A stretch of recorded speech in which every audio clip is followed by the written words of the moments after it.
Cố lên ơi. Không tận đánh đâu nhớ.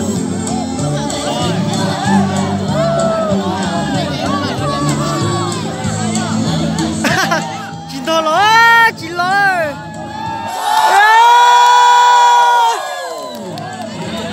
Ôi, giờ chị à.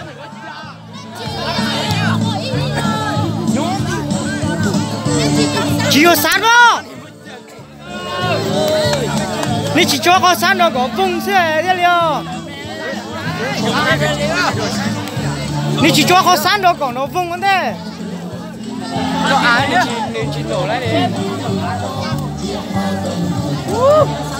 Nó ai này chị nổ hay nó ai? Ni chỉ một có chi nó vùng ít thế à? Nó chị nổ à? Giờ cơ nó bùng mà thế liệu. Nó sát nó chỉ rồi vô.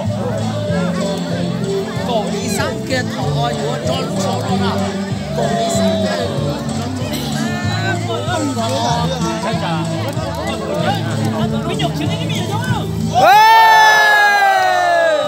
Mà ta chỉ liệu có con thế, có chi mà. Chạy một tháng rồi phải không?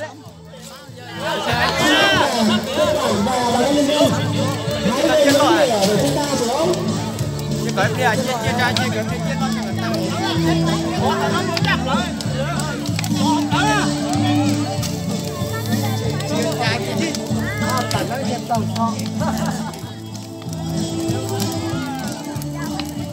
Anh này sao?